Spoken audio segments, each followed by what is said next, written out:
మీకు విషయం తెలుసండి, మనకైతే కనుక బంతిపూలు ఎక్కువగా ఇంట్లో చెట్లు వేయమండి. అందువల్ల మనం అన్నీ కొనుక్కుంటాం. ఆ కొనేటప్పుడు బంతిపూలు ఒక్క కాడలు వాళ్ళు తుంచేసి అమ్ముతారండి.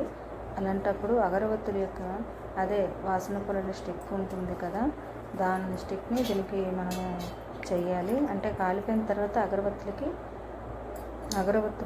పుల్లలు ఉంటాయి కదా, దాన్ని వెనక పక్క పెట్టుకుంటే సరిపోతుంది. ఆ పౌడర్ని కూడా సామాన్లు తోమడానికి వాడుకోవచ్చు. ఇతర సామాన్లు తోముకుంటే బాగుంటుంది.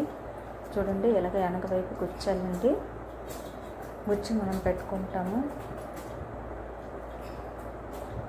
చూడండి, ప్రతి ఒక్కటి అంటే ఆల్రెడీ పెట్టేశాను కదా, అందుకే అన్ని వేస్ట్ అయిపోతాయని గుచ్చటం లేదు. 2 పూలు గుచ్చాను. నేను ప్రతి దేవుడికి ప్రతి పువ్వుని అలాగే చూడండి గుచ్చి పెట్టేశాను. ఆల్రెడీ పూజ అయిపోయింది. ఇప్పుడు 12 అయింది కదా. దీపాలు అయితే ఉన్నాయి కానీ అగరబత్తులన్నీ అయిపోయింది. మార్నింగే చేసుకుంటాం కాబట్టి దీపాలు ఉంటాయి. ఇది తులసి అండి. తులసితో మనము గంగాధం చేసుకోవాలి.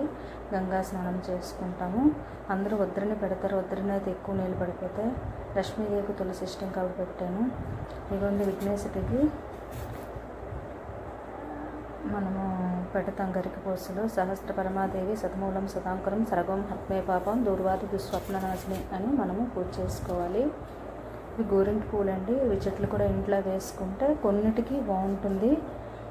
ఇది చిన్న అక్కడ ప్లేస్ తక్కువ ఉండడం వల్ల చిన్న పూలు పూసాయి, లేకపోతే గులాబీ పూలు పెద్దగా అవుతాయి. ఇవి మనము పటాలకు పెట్టడానికి అవ్వదు, కానీ వేరే దానికి ఉంటుంది. నందివర్ధనాలు కూడా పటాలకు పెట్టచ్చు. కాకపోతే కొద్దిగా ఈవినింగ్ అయ్యేసరికి పూర్తిగా వాడిపోతాయండి పువ్వులు. మనం సత్యనారాయణ స్వామికి కూడా తులసే పెడతాము. అంటే చామంతి కూడా పెట్టాను. వాటికి మనం పెట్టుకోవడానికి వీలుగా ఉన్న పువ్వులు, పెద్ద పువ్వులు దేనికి పెట్టాలంటే వాటికి పెడతాను. ఇది బాబాకి పెట్టిన గులాబీ పువ్వు అండి. ఇది కొన్నిదే. మనం బంతి పువ్వు ఎక్స్ట్రా పెడితే 5 గులాబీ పువ్వులు ఇస్తారు.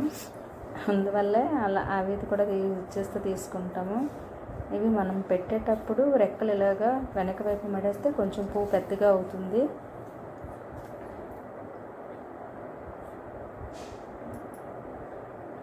నెక్స్ట్